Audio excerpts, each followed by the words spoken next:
अस्सलाम वालेकुम dear students. बेटा कैसे हैं आप बच्चे? सब बच्चे खैरियत से हैं? नहीं खैरियत से? तो बेटे वेलकम बैक। आज हम जो है वो नाइन्थ क्लास का जो नया सिलेबस है उसके अकॉर्डिंग जो है वो तमाम लेक्चर हम बनाने जा रहे हैं।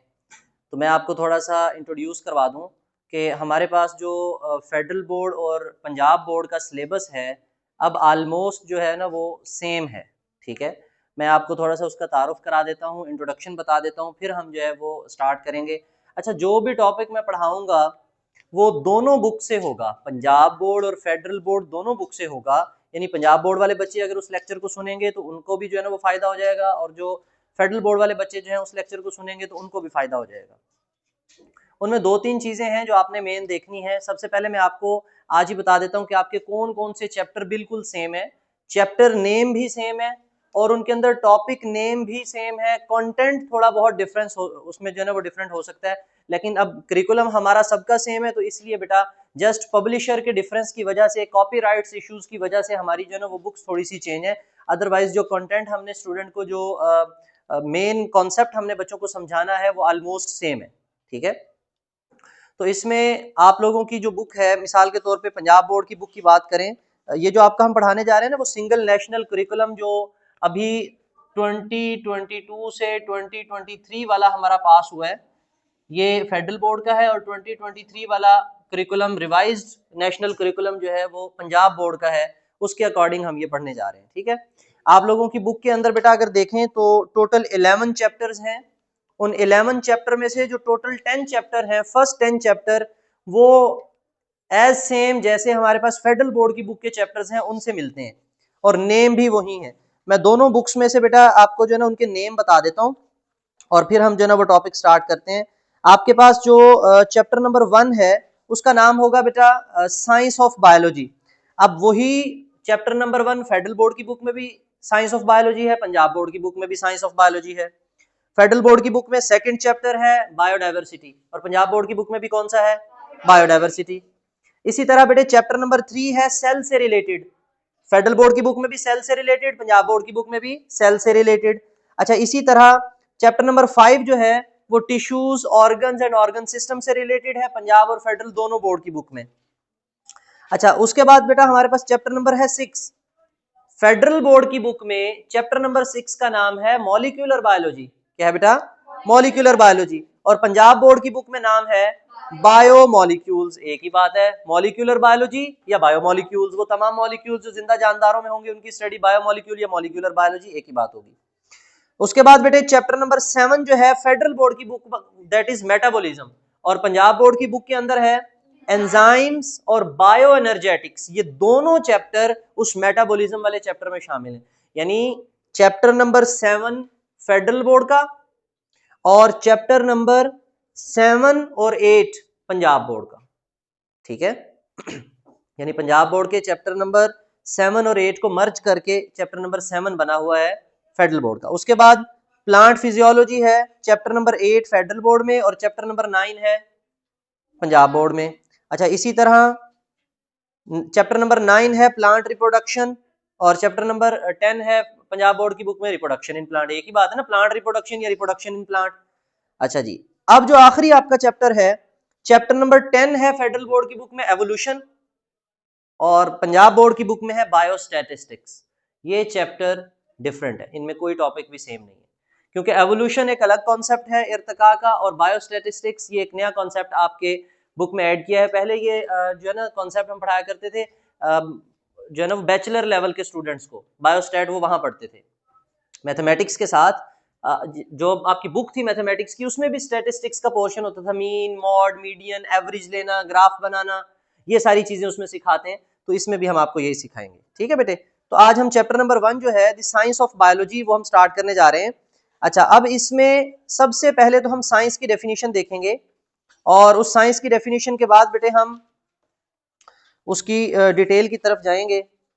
तो ये आपके पास जो है फेडरल बोर्ड की बुक वाले बच्चे जो है ना वो फील्ड्स ऑफ बायोलॉजी, ये सब फील्ड्स ऑफ बायोलॉजी वहां से स्टार्ट करेंगे। अब आपको थोड़ा सा साइंस के बारे में पढ़ा दूं। बेटा देखें, चीजें तो वही हैं जो पुराने वक्तों में पढ़ाते थे। अब साइंस की डेफिनेशन तो नहीं बदलेगी सारी जिंदगी, या बदल जाएगी? नहीं बदलेगी।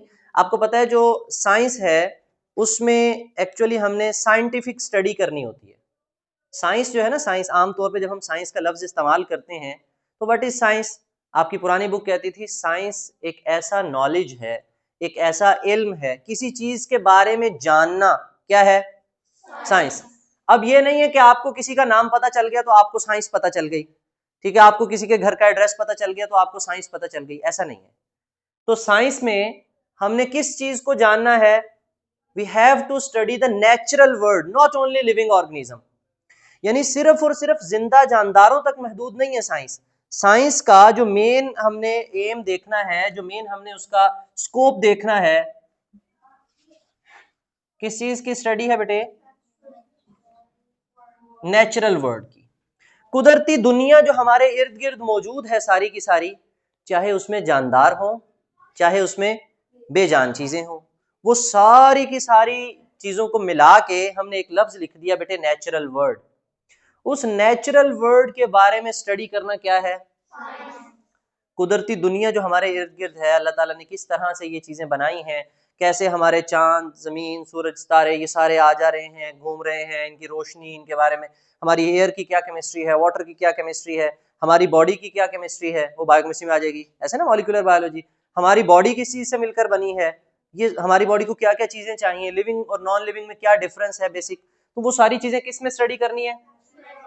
तो पुरानी बुक कहती थी कि science is the study in which observations and experimentations are made. तो यहाँ पे भी बेटा हमने नेचुरल वर्ल्ड की स्टडी करनी है, तो नेचुरल वर्ल्ड की स्टडी करने के लिए भी हमें क्या करना पड़ेगा बेटा? क्या बनाने पड़ेंगे? ऑब्जर्वेशंस बनाने पड़ेंगे, शाबाश। उसके बाद क्या करना पड़ेगा? एक्सपेरिमेंटेशन भी करनी पड़ेगी हमें। आपको पता है जब हम मुशाहिदा करते हैं तो उसके साथ साथ तजर्बा भी करना होता है, मुशाहिदा करने के साथ साथ तजर्बा भी करना है। जो चीज हम देख रहे हैं उस चीज की तहकीक करने के लिए, उसको सही साबित करने के लिए, उसको प्रूव करने के लिए, सॉलिड बनाने के लिए हमें क्या करना पड़ता है? एक्सपेरिमेंट करना पड़ता है। हम उसको खुद प्रूव करते हैं, खुद जो है ना वो काम परफॉर्म करते हैं, और उसके बाद जो नॉलेज हमारे पास, जो नतीजा, जो रिजल्ट हमारे पास निकलता है किसी भी साइंटिफिक एक्सपेरिमेंट के बाद, किसी भी ऑब्जर्वेशन एक्सपेरिमेंट के बाद, उस नॉलेज को हम किस में नोट कर लेते हैं? अब क्या साइंस हमेशा बायोलॉजी से रिलेटेड है? क्या वो लिविंग ऑर्गेनिज्म से ही जुड़ी हुई है? नो, ऐसा नहीं है बेटे। साइंस का जो कॉन्सेप्ट है that is beyond the living organisms, यानी लिविंग ऑर्गेनिज्म से तो बहुत दूर। सिर्फ साइंस जिंदा जानदारों के बारे में पढ़ना साइंस नहीं है, वो साइंस की एक ब्रांच आ जाएगी, वो साइंस का एक डिसिप्लिन आ जाएगा। साइंस का क्या आ जाएगा बेटे? डिसिप्लिन आ जाएगा। क्योंकि आपको पता है कि साइंस की हमारे पास वेरियस ब्रांचेस हैं। साइंस की हमारे पास क्या है? ब्रांचेस हैं, शाखें हैं। कौन कौन सी? जस्ट सिंपल सिंपल हम लिख लेते हैं जो आके आप लोगों ने पढ़नी है। शाबाश, देखो बायोलॉजी सब बच्चों को आती है, आप लोगों को केमिस्ट्री भी आती है, आप लोगों को फिजिक्स भी आती है, शाबाश, ठीक है। ईटीसी कर देते हैं, और भी जितने भी सब्जेक्ट बेटा आप पढ़ते हो सिवाय लैंग्वेजेस के। आप उर्दू पढ़ते हो, उर्दू एक लैंग्वेज है, वो एक लिंग्विस्टिक सब्जेक्ट है। आप इंग्लिश पढ़ते हो, इंग्लिश एक लैंग्वेज है, वो एक लिंग्विस्टिक सब्जेक्ट है। आप इस्लामियत पढ़ते हो, तर्जमतुल कुरान पढ़ते हो, वो हमारा रिलीजियस जो है ना वो सब्जेक्ट है। आप पाक स्टडी पढ़ते हो, वो किसी भी कंट्री में जाएंगे वो आपको अपनी हिस्ट्री पढ़ाएंगे अपने कंट्री की। हम अपने पाकिस्तान की हिस्ट्री को पाक स्टडी कहते हैं, पाकिस्तान स्टडीज। अच्छा, इसके अलावा जो नॉन मुस्लिम स्टूडेंट होते हैं हमारे पास, उनमें उनको इखलाकियात पढ़ाई जाती हैं, ठीक है, एथिक्स की उनकी बुक होती है ना, तो वो सारी चीजें साइंस में नहीं आएंगी। साइंस में यही चीजें आएंगी, biology, physics, chemistry, mathematics, statistics, और भी बहुत सी बेटा हमारे पास ब्रांचेस हैं जो कि साइंस के अंदर शामिल हैं। क्लियर? तो क्या बनती है बेटा साइंस? कि हमने इस नेचर की जो मिस्ट्रीज हैं, कहते हैं ना एक लफ्ज हम इस्तेमाल करते हैं मिस्टीरियस। मिस्टीरियस किसे कहते हैं? छुपा हुआ, मुबहम, ठीक है, जो आसानी से समझ में ना आए। ऐसी चीज जो आसानी से समझ में ना आए, उसको समझने के लिए हमें क्या करना पड़े? ऑब्जर्वेशन करने पड़े, एक्सपेरिमेंटेशन करनी पड़े, फिर जाके बेटा वो नॉलेज हमें क्लियर हो, तो उस नॉलेज को हम कहते हैं कि वो मिस्ट्री थी। वो एक पूरी, अक्सर आपने सुना होगा ये पेन लिख रहा है यार, इसके पीछे क्या साइंस है, कह देते हैं ना, है ना। कोई आपके पास कोई नया इंस्ट्रूमेंट आप देखते हो, सोशल मीडिया पे नई नई टेक्नोलॉजी आप देखते हो, तो ये इसके पीछे बड़ी साइंस है। एक जनरल लफ्ज हम इस्तेमाल कर लेते हैं कि क्या साइंस लड़ाई है, कहते हैं ना।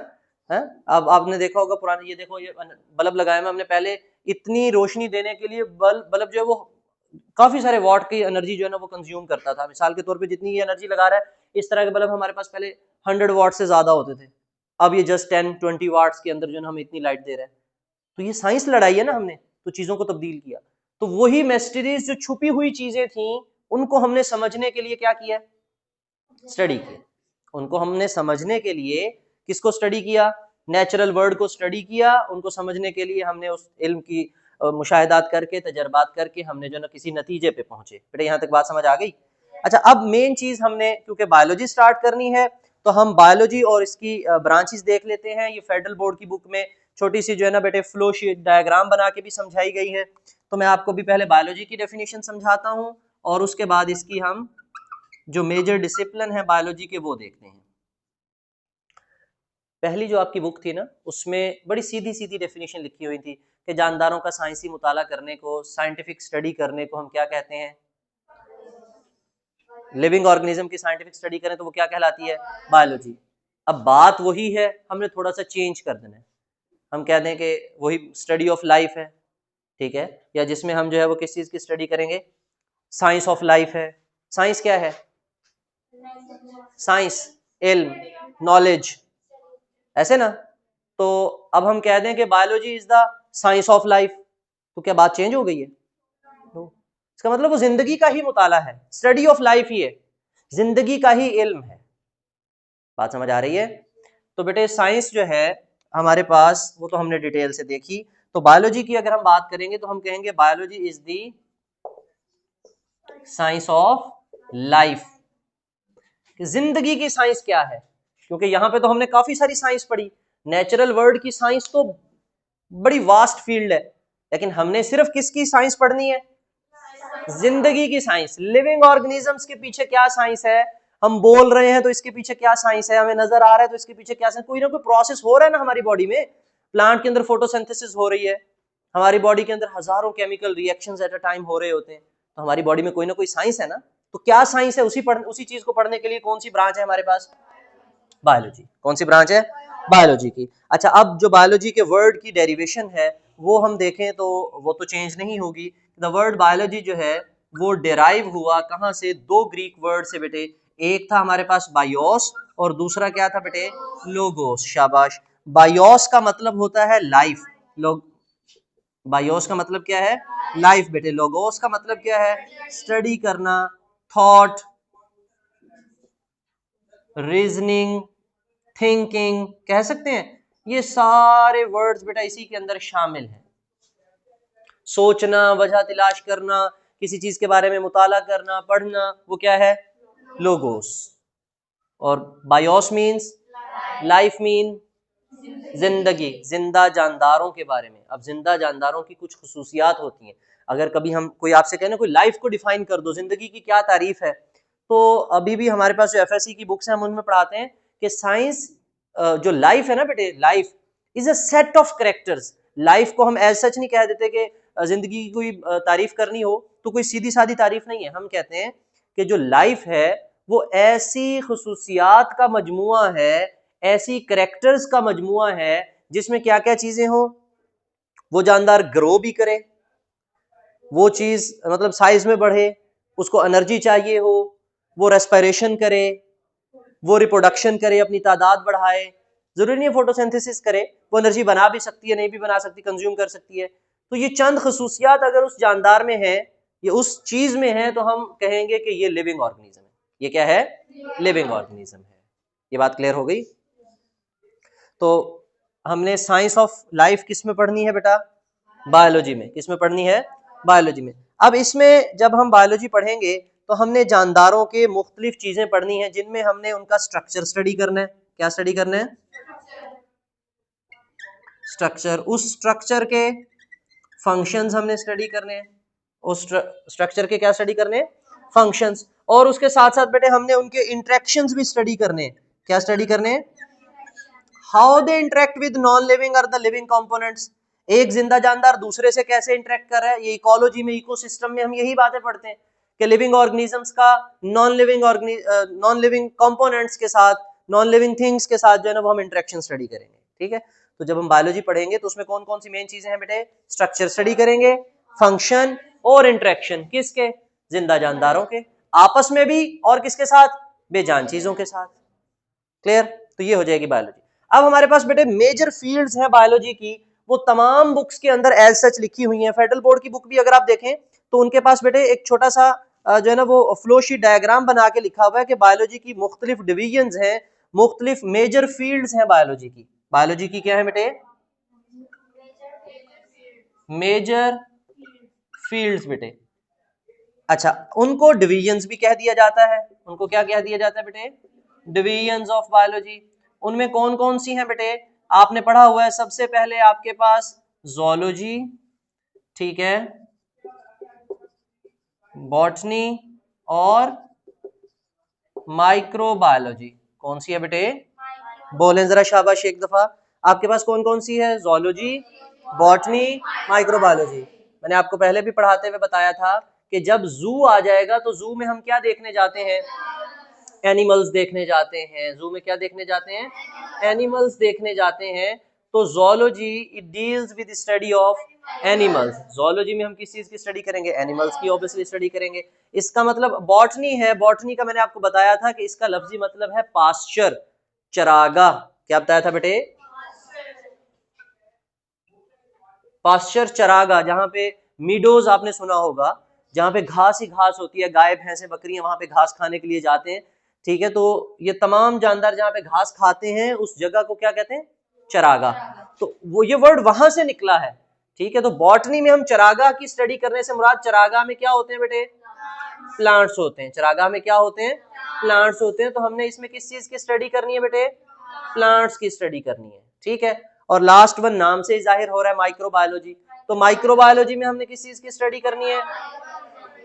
माइक्रो ऑर्गेनिजम्स बेटे, वो तमाम जानदार जो हमें आम आंख से नजर ना आए। चश्मा लगा के आ जाए? नहीं, चश्मा लगा के भी ना आए तो किसके जरिए देखना पड़ेगा उन्हें? माइक्रोस्कोप के जरिए देखना पड़ेगा। तो ऐसे जानदार जो हमें आम आंख से नजर ना आए उनको खास आंख से देखा जाए, यानी माइक्रोस्कोप से देखा जाए। उन जानदारों को हम क्या नाम देते हैं? कोई जानदार आपको याद है? किसी की एग्जाम्पल दे सकते हो? ठीक है, शाबाश बेटे। ये सारे के सारे जानदार हमारे पास इसी तरह के हैं। हम इनकी थोड़ी सी ना रीडिंग कर लेते हैं और उसके बाद नेक्स्ट लेक्चर में हम जो है वो ब्रांचेस यानी फील्ड्स ऑफ बायोलॉजी के बारे में हम स्टडी करेंगे, ठीक है बेटे। तो आप अपने पास बेटे लेड पेंसिल रखेंगे तमाम बच्चे। जो जो चीजें इंपॉर्टेंट होंगी हम उनको अंडरलाइन भी करेंगे, उनको मार्क भी करेंगे, definition board point of view से हम स्टडी भी करेंगे। कहते हैं एवर वॉन्डर, हमेशा से हैरान रहे हैं हम, हाउ द प्लांट्स ग्रो, पौधे कैसे उगते हैं, कैसे ग्रो करते हैं? सोचने वाली बात है ना कि यार इतना सा एक बीज लगाते हैं और उससे इतना बड़ा दरख्त उग जाता है। तो एक पूरी मिस्ट्री है उसके साथ बेटे। How the plants grow and why the animals behave the way they do.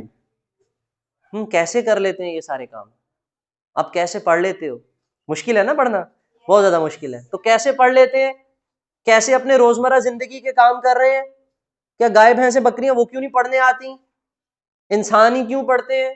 ऐसा क्या है? क्या वो जानवर नहीं है? तो इंसान भी जानवर है ना, हम भी एनिमल किंगडम में शामिल हैं।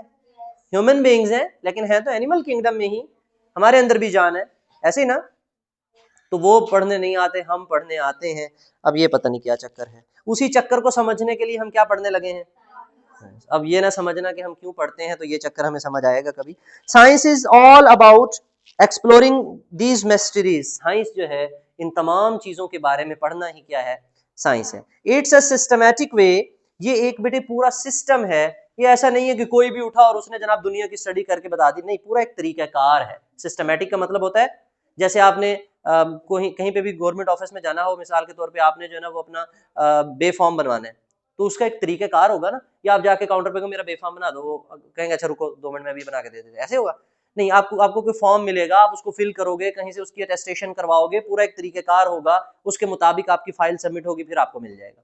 तो वो एक सिस्टम है ना। तो साइंस को पढ़ने के लिए भी एक सिस्टम तजवीज किया, एक सिस्टमैटिक वे है जिसके जरिए हमने साइंस को स्टडी करना है। स्टडिंग द नेचुरल वर्ल्ड, कुदरती दुनिया बेटे हमारे इर्द गिर्द, थ्रू कैसे? ऑब्जर्वेशंस और एक्सपेरिमेंटेशन के जरिए। To make it easier to learn, हमने पढ़ाई को क्या बनाना है? आसान। आसान बनाने के लिए science is divided into different branches like biology, physics, chemistry and mathematics. In this chapter we will dive, हम गोता लगाएंगे, हम डूबेंगे और डूब के वापस आ जाएंगे, ठीक है, डूब के मर जाएंगे ऐसे तो नहीं होगा। वी विल डाइव, हम बेटा गोता लगाएंगे, गोता लगाने से क्योंकि हम एक लफ्ज इस्तेमाल करते हैं ना, इल्म का समंदर लफ्ज इस्तेमाल करते हैं ना, तो हम उस इल्म के समंदर के अंदर जाने लगे हैं, ठीक है। अच्छा जी, चले गए आज हम into the fascinating world of biology. The fascinating, बड़ी खूबसूरत दुनिया है बायोलॉजी की, है चार्मिंग, फैसिनेटिंग किसे कहते हैं, चार्मिंग, बड़ी हसीन। That's why study of living things, इसी वजह से जिंदा जानदारों की study, we will see how the biologist use scientific method, हम एक तरीकाकार अपनाएंगे, साइंटिफिक मेथड यूज करेंगे जिसमें हम लिविंग ऑर्गेनिजम्स की स्टडी करेंगे to solve the biological problem. जो जिंदा जानदारों से रिलेटेड मसाइल हैं उनको हल करने के लिए हम ये सारे काम करेंगे बेटे। उसके बाद बायोलॉजी एंड इट्स ब्रांचेस हैं। तो biology is the science of life. The word biology comes from the two Greek words bios meaning life and logos meaning study. It explore the structure, functions and interaction of living organisms. Understanding the biology, जब हम biology को पढ़ लेंगे, समझ लेंगे, help us to address the issues related to health, food and environment. ये तीन बड़े बड़े मसाइल हैं बेटे। कौन कौन से? हेल्थ का इशू है और फूड का इशू है, एनवायरमेंट का इशू है। मिसाल के तौर पे एक इंसान को क्या चाहिए जिंदा रहने के लिए? फूड चाहिए। वो क्या चाहता है? मैं सेहतमंद रहूं। वो क्या क्या चाहता है? मेरे माहौल भी सेहतमंद रहे, मेरे गिर्द फिजा भी सेहतमंद हो। साफ सुथरी हवा मिलेगी तो सांस लोगे ना, गंदी हवा में सांस लिया जाएगा आपसे? सांस घुटेगा, धुआं है, वो खांसी करेगा। तो बेटे हमारे पास सबसे ज्यादा जो मसाइल हैं वो फूड के, हेल्थ के और एनवायरनमेंट के मसाइल हैं जो जिंदा जानदारों को फेस करना पड़ रहे हैं। सेहत से रिलेटेड बहुत सी बीमारियां हैं जिनका इलाज नामुमकिन है या मुश्किल है उनको ढूंढना, ठीक है, तो उसका इलाज करना या उसका इलाज महंगा है तो हम सस्ता इलाज ढूंढ रहे हैं। कैंसर है, उसका इलाज महंगा है, हम कोशिश कर रहे हैं कि एक आम आदमी भी जो है ना वो आसानी से कैंसर का इलाज करवा सके। बहुत बड़े बड़े मसाइल है ना हमारे लिए। फूड के इश्यूज हैं, हमारी आधी से ज्यादा दुनिया माल न्यूरिश्ड है, उनको खाने को कम मिल रहा है, ठीक है, सिर्फ 2 टाइम की रोटी ही नहीं चाहिए, रोटी के अलावा भी न्यूट्रिशन चाहिए, मिनरल्स चाहिए, एलिमेंट्स चाहिए, वो नहीं मिल रहे। इसी तरह ना तो इंसानों को भी नहीं मिल रहे, हमारे प्लांट्स को भी नहीं मिल रहे, हमारी फसलों को भी प्रॉपर न्यूट्रिएंट्स नहीं मिल रहे। क्यों?